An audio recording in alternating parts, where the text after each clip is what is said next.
Berburu kepala musuh negara, terungkap kisah Prabowo Subianto pernah minta rekrut prajurit Dayak. Perintahnya sangat jelas, bawakan saya orang-orang terbaik dari suku Dayak untuk ikut berperang ke Timur Timur. Teddy Sutadikardin tidak akan pernah melupakan peristiwa yang terjadi pada tahun 1988. Kisah itu begitu membekas dalam ingatannya.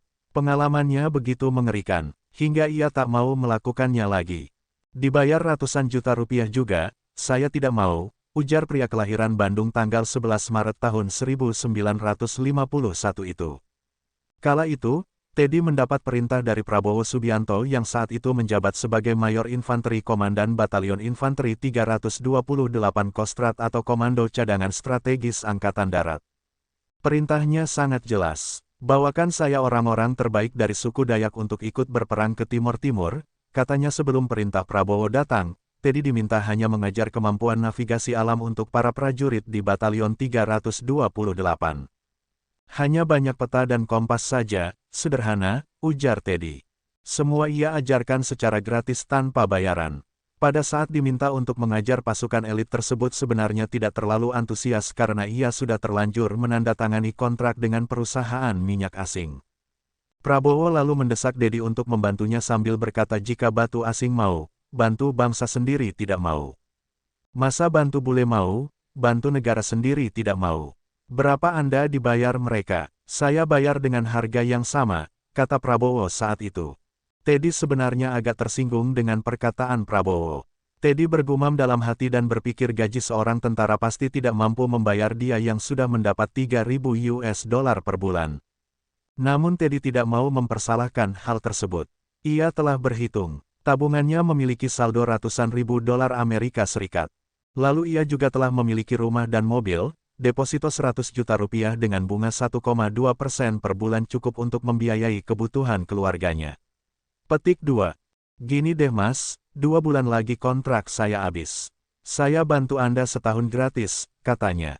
Prabowo dan Teddy kemudian sepakat lalu bersalaman. Teddy melatih sekitar 4 kompi tentara. Namun Prabowo ingin kemampuan mereka ditingkatkan lagi dengan melacak dan menafsir jejak, serta bertahan di alam tropis. Teddy lalu mengajak 5 orang temannya dari suku Dayak Kunan untuk mengajari hal itu di Gunung Salak, Jawa Barat. Teddy kerap kali bergaul dengan suku Dayak itu kala berada di hutan Kalimantan Timur. Ia sempat diangkat anak oleh salah satu anggota keluarga bangsawan di sana, dan diberi nama Humu. Selain mengajari melacak jejak kelima orang itu juga menunjukkan ilmu mengayau, salah satu dari orang Dayak tersebut bertanya. Untuk keperluan apa ilmu mengayau kami ini, kata orang dari suku Dayak. Prabowo mengatakan, mengayau musuh negara. Karena tujuannya berperang, kita harus mengadakan upacara adat terlebih dahulu, katanya. Akhirnya pelaksanaan upacara segera dilakukan Teddy. Selain itu ia meminta izin kepada kepala suku Dayak Kunan untuk membawa 5 pemuda tersebut ke Timur Timur. Teddy juga mengajak 2 orang tambahan. Ia lalu masuk kembali ke pedalaman di hulu Sungai Barito dan Mahakam untuk membawa para pengayau diperlukan upacara pemotongan babi dan ayam. Salah satu rumah telah dikosongkan untuk memfasilitasi acara ini kepala suku memotong ayam. Darahnya ditampung dalam baskom. Ayam itu kemudian diputar-putar, sehingga darah terciprat ke seluruh dalam rumah. Lalu mulailah pengucapan doa. Warga berteriak, lakim-lakim, yang berarti sukses, sukses, sukses. Setelah itu mereka makan bersama. Namun ternyata upacara ini tak berhenti di sini. Sang kepala suku meminta Teddy untuk menginap 3 hari 3 malam di dalam rumah itu seorang diri. Teddy kaget, karena takut.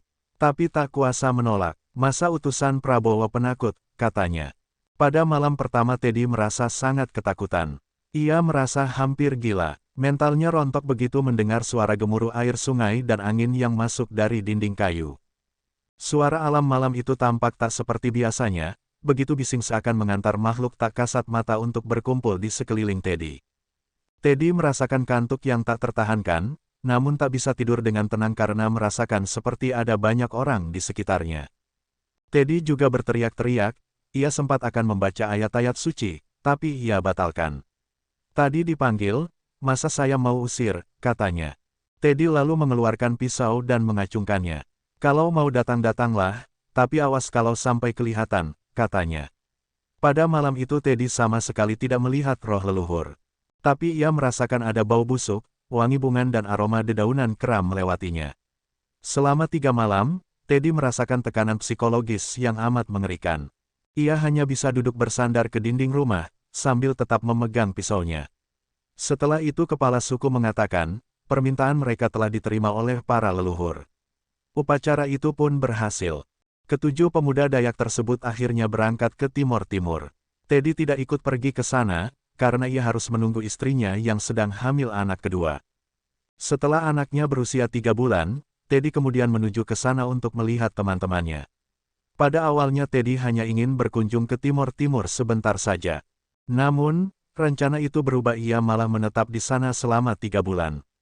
Pada operasi di timur itu, Teddy membuat peta operasi yang sangat rinci. Pasukan yang dibuat pimpinan Prabowo berhasil merebut 54 pucuk senjata dari musuh dengan peta kontur.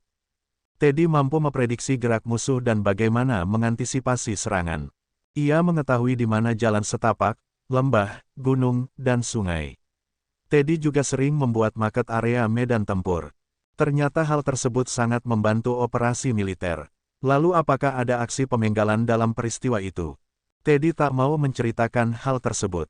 Prabowo sempat memberikan amplop tebal untuk jasanya, namun Teddy menolak. Teddy tidak hanya berperan dalam medan perang di Timur-Timur, ia juga turut serta dalam operasi pembebasan 11 orang sandera para peneliti ekspedisi Lawrence 1995 di Mapenduma, Irian Jaya. Mereka disandera oleh Organisasi Papua Merdeka atau OPM kelompok Kelly Kualit. Prabowo yang menjadi Komandan Kopassus atau Komando Pasukan Khusus adalah pemimpin operasi tersebut. Tentara Indonesia berhasil membebaskan 9 sandera, sementara 2 orang lainnya tewas di tangan OPM. Meski memiliki koneksi yang baik dengan Prabowo, hubungan Teddy dan Prabowo pun tak lepas dari pasang surut. Pak Prabowo orangnya keras, tapi memang sangat pintar dan cerdas, nasional sejati, ujar Teddy. Mereka sempat bertegang pada saat operasi TNI di Timur-Timur 1988. Teddy sempat tersinggung dengan ucapan Prabowo, yang menganggapnya penakut. Semua berawal saat Prabowo berorasi di depan warga, tapi di belakangnya terdapat sekumpulan Freetiling yang baru saja tiba dari Australia. Dari belakang bisa diketok, mati dia, katanya. Teddy menganggap orasi tersebut membahayakan diri Prabowo. Ngapain takut? Saya tidak butuh pengecut, ujar Prabowo kala itu. Teddy pun langsung menimpali ucapan Prabowo bahwa besok ia akan pulang. Teddy lalu pergi ke kamarnya dan mengunci pintu. Prabowo marah dan menarik taplak meja hingga makanan di atas yang jatuh berhamburan. Namun ketegangan itu tidak berlangsung lama, mereka segera berbaikan. Prabowo pun mengaku hanya menguji nyali Teddy saja. Teddy pun batal pulang setelah mendengar perkataan Prabowo. Kini di usia yang sudah senja, Teddy masih aktif keluar masuk hutan. Tetapi ia keluar hutan bukan untuk urusan perang melainkan berburu babi. Teddy pun sudah tak ingin berurusan lagi dengan dunia pertempuran. Perang itu tidak menyenangkan. Anak-anak wanita, dan orang tua selalu jadi korban, kata